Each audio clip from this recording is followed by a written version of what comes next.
Hello guys, this is Doug. I am here in Brooklyn, New York, good old USA. Now, I haven't made too many videos in the US because I just love traveling internationally and experiencing different cultures. However, today, that's exactly what we're going to be doing right here in New York, where I used to live for several years.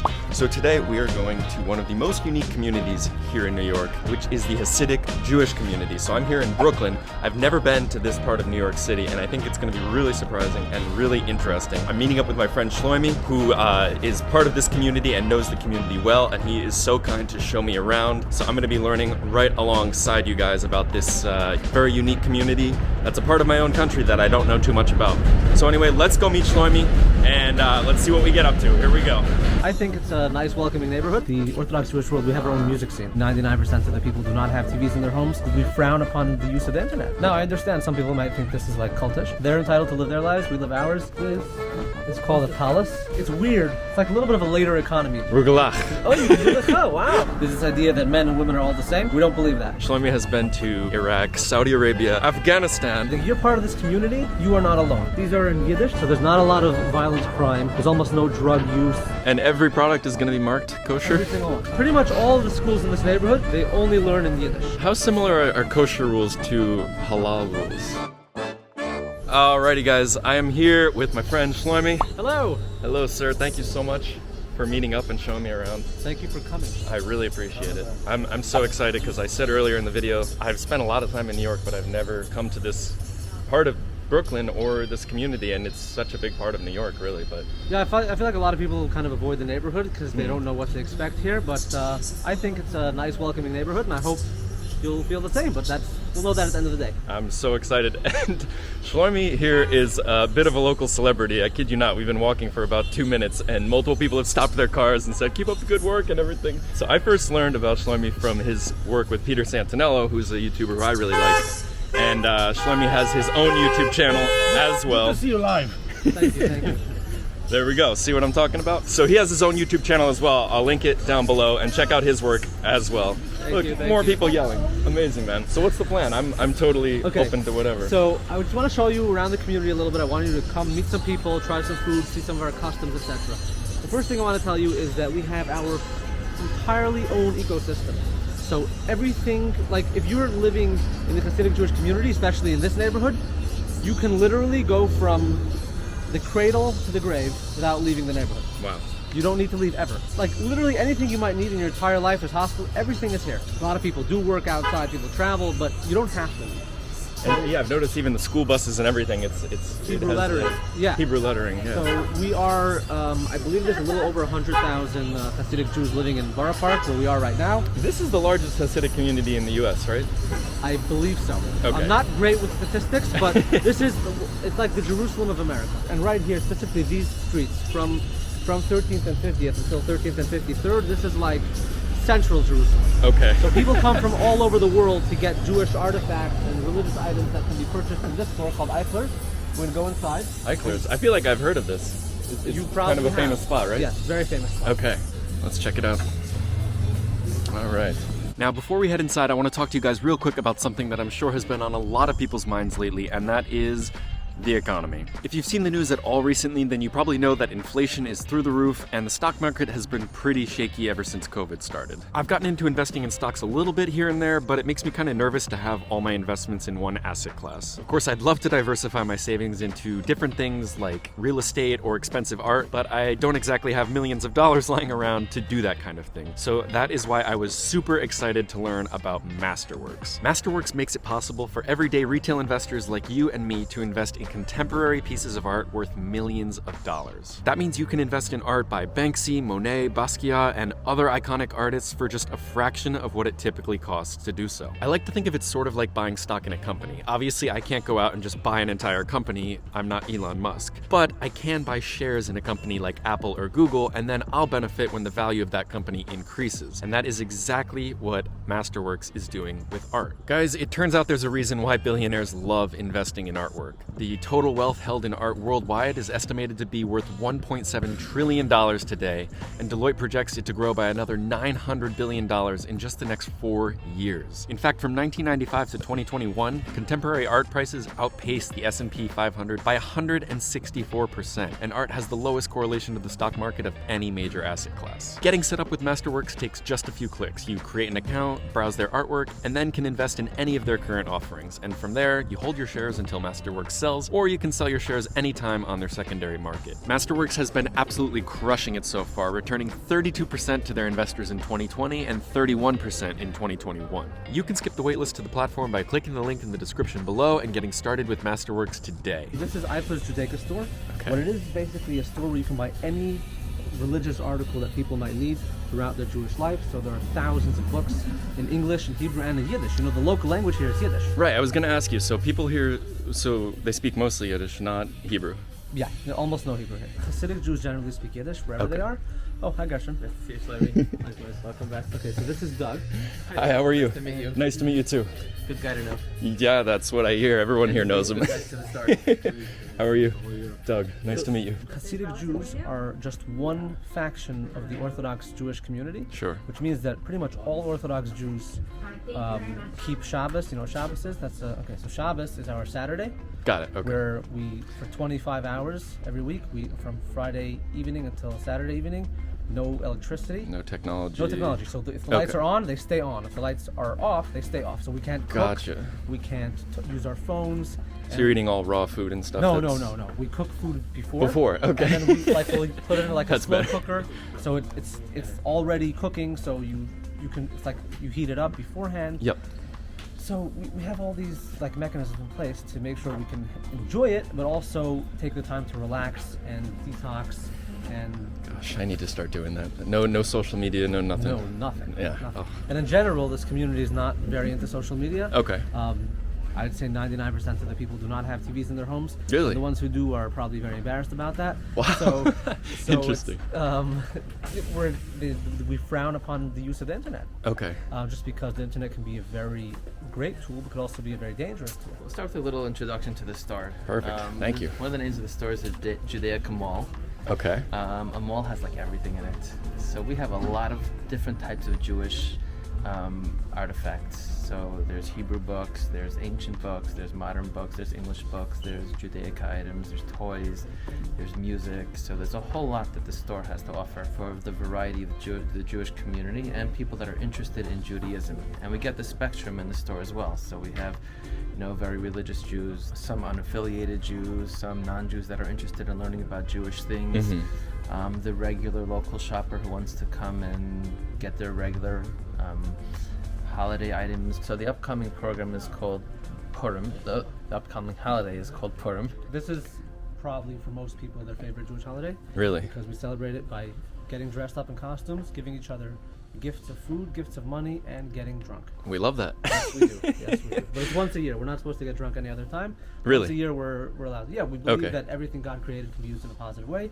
So we make, on Shabbos, on Friday nights, when we have our Sabbath, we drink a little bit of wine, but like In getting moderation. drunk, Uh-huh. everything in moderation. But once Gotcha. a year, we're given the green light to just So like it's actually like go party crazy. hard. Yeah. You see like literally people like falling out of cars and no drunk driving, obviously. Yeah. We hope not. Backseat. But like if you came here on Purim, wow, that would be something. It's interesting because from perspective of someone who knows nothing, really, I feel like at least Christians or non-Jews in America just kind of assume that Hanukkah must be the biggest holiday because it kind of aligns at the same time as Christmas, which Right. is, Christians' biggest holiday, but that's not really the case, right? Yes, I want to say something. I hope this is not controversial. No, go for it. My feeling on that is that there are a lot of Jews who are maybe not so affiliated or not so religiously observant. Sure. And for them, they see all their Christian neighbors having, decorating the house and the trees and making parties, and they feel a little bit left out. So for them, Hanukkah's like, that's the antidote. Right, That's right, like, right. we feel good with our holidays. That's why I think a lot of less affiliated Jews are really, really excited. We all love Hanukkah. Mm-hmm. But for them, that's like the big one because it sort of balances out not having Christmas. Right. That makes a lot of sense. Coming this way, this side of the table is the new English books. And then the other side of this table is Yiddish books, the new Yiddish books. A lot of this community is Yiddish speaking. Uh-huh. So you can see a whole layout here.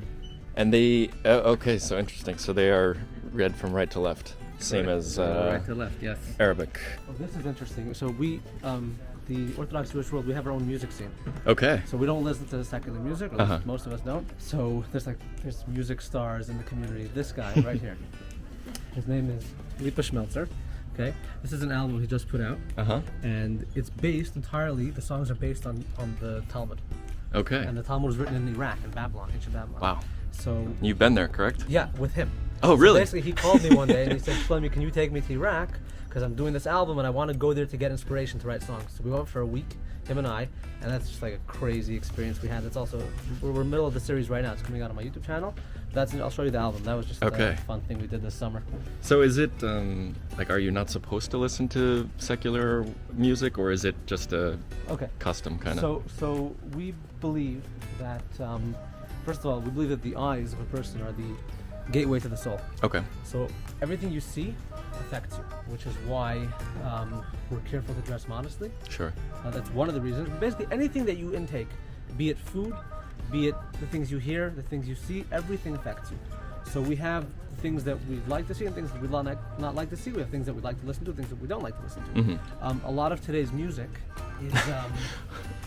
distasteful. I mean, maybe some people have it, like that's their taste. But Right, for right. us, we want to stay away from music that's promoting, let's say, immoral sex or drugs or all sorts of things that we don't believe should be a part of our community. Right, So people are very right. careful with what kind of music they listen to, and generally they will stay away from non-Jewish music. Okay. Because our music is all about family, about our religion. It's about our values and Yeah, reinforcing our Torah. Yeah. the positive stuff. No, I understand. Some people might think this is like cultish. I get that, and that's fine. They're entitled to live their lives. We live ours. Right. And at the end of the day, everybody, it's a personal choice. Like, it's easy for me to get distracted. I want to try to stay focused on what's important to me, so I try to leave these influences out of my life. Oh, look at this! Wow, there's the whole music section. Wow! Oh my gosh! Also, look at these. These are all kosher movies. So there's a woman, for example. Her name is Malki Weingarten. I know her, and she makes these films. In general, we have this concept called Shmiras Einayim. That means that we try to watch our eyes. So, in very basic terms, if I'm a man, I'm going to try not to look at women who are not related to me. There's a separation between the sexes, and we'll get to that as well. She makes films for women and girls only. So, like, the men are not supposed to watch it. Interesting. Okay. Again, it's about modesty. That's the idea. That's why we do it. But there's also all these films with only men in them. So these films have only women in them. These films have only men in them. These are for the boys to watch. Interesting. But the girls can watch the boys' videos. The boys can't watch the girls. Okay. Almost no one's using, like in the secular world, most people are just listening to music, like they're streaming, right? Right, No one right. buys discs anymore. Here, we're a little bit behind the times because, again, we're less excited to implement New the latest tech and technology. everything. Sure. So people will buy a USB stick and they'll Interesting. plug it into their car and it has the album on it. Slowly the stuff creeps in. So at this point, I'd say a very large part of the Hasidic community is listening to the streaming services, but all the Jewish music is on there. Right. I was gonna ask. So Yeah. the artists do put all their stuff on there. Sure. Okay. This is called a talis. Mm-hmm. It's a prayer shawl. This is something that Jewish men wear every morning when they pray in the morning. Did you notice on the way into the store, there was a little box on the... Yes. That's called a mezuzah. It's basically a spiritual security system. Okay. The idea is that there's a scroll with some verses from the Torah, which, according to Jewish law, are supposed to be on the door of every home and on every door in the home except the door of the bathroom. This is what the scroll looks like. So it's written in Hebrew, and the scroll is rolled up, put into this little box, goes in the door, and the idea is that these boxes protect us spiritually and physically. In all honesty, there are families when something, God forbid, someone gets sick or they have a burglary or whatever, the first thing they will do is check the scroll to make sure that no words got erased. Wow. A lot of times families find, after something went wrong in the family, that the scroll became unfit for use. Interesting. Damaged in some way. So if something goes wrong in a Jewish family, they're checking the mezuzahs right away. Is this a Hasidic practice, No, or it that's what I was should saying. be? It's all Orthodox Jews do this. Okay. Even a lot of unaffiliated Jews they also put this on their homes. It's Sure. a very traditional thing. Okay. And in some places, unfortunately, like in Europe, there are people who are afraid to put the box on the door, because that basically means there's a Jewish family living here. Right. But so some rabbis say you can put it on the inside of the door, like, where people won't see it. And then these are yarmulkes. These are the skull caps we wear. So there's obviously all these funky ones you've with got the emojis. This one's for Purim. And you have the simpler ones in many different colors. Yarmulke means Yoreh Malka, means fear of the king. The idea is you wear it on your head, the men, and you remember that God is watching. I feel like you see the majority of Hasidic men wearing plain black, like what you have on. Right. Is there different rules with that? So we have a dress code Okay. in the Hasidic community. It's not like somebody's standing over you with a stick, forcing you to. So you can bring this. This is called thank you. tzitzis. This is. Yeah, this I'm is. not sure what the right word for it would be in English, but basically the Torah tells us that if you have a garment that has 4 corners, you're supposed to put these fringes on the edge of each one of these garments. So There I'm you wearing go. them. It's under my shirt. Uh-huh. I have the blue one, which is like an extra commandment to have them blue. Okay. Whatever. It's a lot to discuss. But our dress code, there's nobody standing on top of me with a stick forcing me to wear this, but it's sort of like the communal norms, especially in the Hasidic community. But we do have a dress code. The men sort of dress in black and white, more or less. That's tradition that started in Europe a couple hundred years ago, and we try to maintain that tradition. It gives us a sense of identity. I personally love the Hasidic Jewish clothing, but I also like to play with it a little bit. So I get different shade suits that no one else in the community is wearing. I like to have fun with it. Later I'll take you to my tailor. Cool. It'll be fun. The women dress modestly, so they're all wearing skirts. If you notice, you see any of the women here, if they're married, you're not going to see their hair. They're Right. wigs. Wigs, right? Yeah, Okay. but like the wigs are like, a lot of times you can't tell. Amazing. Wow. Oh my gosh. There's so much variety here. Anything you need to live a religious life, aside from food, you can buy in this store. And that's why it's like, and this is like probably the most famous Judaica store in the world. I'd say. Really? Yeah. Wow. People come from all over to buy things, and they're shipping orders out everywhere. A lot of stores in this community, they open later than usual. Like in New York City, most stores will be open by 8, 9. Sure. Here, things open 11 or 12 or even 1 because the men are praying in the morning. It's a general, it's weird. It's like a little bit of a later economy. Stores will open at 11 and close at 10 p.m. Interesting. As opposed to 9 to 5. And is there any kind of mandate with the prayer schedule? Like in Islam, it's 5 times a day at 3 certain times a day. 3 times a day. 3 times a day, yeah. Okay. The longest one is in the morning, and then the afternoon and evening prayers are pretty much. The one in the morning can take anywhere from a half hour to an hour. Okay. In the afternoon and the evening, there's one prayer in each, and they're about 15 minutes each. And it's only the men who pray in this. So only the men are required to pray. Okay. The women, and this is controversial as well, in the outside world, there's this idea that men and women are all the same. Mm-hmm. We don't believe that. Right. We believe that they're equal, but they're not the same. That means that men have certain tendencies, women have certain tendencies. I think this has been proven by science. Once again, that can be very controversial, but men generally tend to be larger, stronger, and this might have to do with the hunter-gatherer of the caveman back then. Right. But regardless, we believe that men and women are different. So the men generally are going out there supporting their families. I Yep. must say there are a lot of women who work too, but almost every woman is a mother or trying to be a mother. Okay. We have, unfortunately, there are families who want to have children and for whatever health reasons they can't have children. There are organizations here that will literally pay for couples to go for treatment. For infertility. This is like a big thing here. There are thousands of children walking around these streets who, if not for these organizations, the kids probably wouldn't exist. If you're part of this community, you are not alone. Whatever happens to you in your life, any trouble that you might get into, the community is here to save you, to help you. That's amazing. We have our own security system. We appreciate the NYPD. We love law enforcement, and we appreciate them being in the neighborhood. Mm-hmm.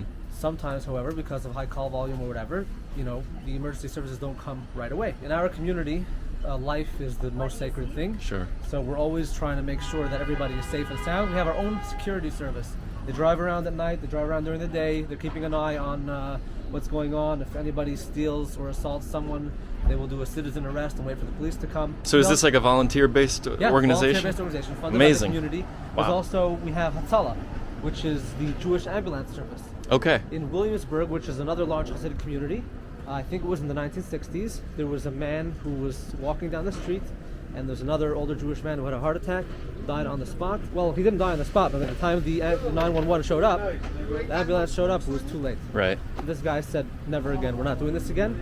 What he did was he started his own community ambulance service. Hundreds or thousands of people volunteered. Started with hundreds, now it's thousands. and they literally have a response time of less than 2 minutes. You call Hatzalah, which is our ambulance service, within 2 minutes. Less than 2 minutes. Someone will be there, they drop everything and run, and the city ambulances could take 5, 6, 7, 8, 12 minutes. Oh, definitely. So man, that is unbelievable. You have no idea how many thousands of lives have been saved because of this. It's open, it's free to everybody in the neighborhood, so you don't have to be Jewish. There are non-Jewish people who call. You know, because we don't work on Shabbos, we don't drive on Shabbos. Sure. The only exception is for when there's an emergency and somebody could lose their life. So the only time you'll see a Hasidic man driving on Shabbos is if he's going to a Hatzalah call. Wow. So you mentioned you don't have to be Jewish for the service to help you. Correct. What do you think, like, in this immediate community here, what percentage do you think is not Jewish? I don't want to... Don't give stats. I don't want to give stats. But is it a small... On my feeling, it's probably less than 5%. Wow. But there are some people who specifically move to these neighborhoods because they are the safest neighborhoods in New York City. I mean... That makes sense. First of all, it's a very family-oriented neighborhood, family-oriented community. So there's not a lot of violent crime. There's almost no drug use. These are the safest neighborhoods in New York, which is why there are people who move here specifically because it's a good place to live. And you have traveled widely, which is something I definitely want to talk to you about in this video at some point, because Shloime has been to Iraq, Saudi Arabia, Afghanistan, just to name a few, and Lebanon. Charity is a big part of our religion. According to the Torah, you're supposed to give 10% of your money to charity. Sure, okay. Give back to those who are less fortunate. Thank God I'm able to give a little bit of money, so... Don't mind. So basically, after you give someone charity, they'll bless you. Okay. Like, as a way of saying thank you, so she was blessing me in Yiddish. So you are fluent in Yiddish, correct? Yeah, it was my first language actually. Pretty much all of the schools in this neighborhood, especially the ones for boys, they only learn in Yiddish. So some people might feel like if your primary language is Yiddish, then you might be ill-equipped to live in America, but all these people speak English, maybe not at the highest level, but they speak and understand Yiddish. Look at all these magazines. These are in Yiddish. This is a Yiddish magazine. Okay. The Yiddish language. This one might be in Hebrew. And then this is a kosher food magazine. This one is also in Yiddish. My younger brother reads this one. This is Ami, where I work for. And yeah, so this is our media. If you're studying in Yiddish, people feel like you might be ill-equipped, but this is our community. Most people will live here and stay here.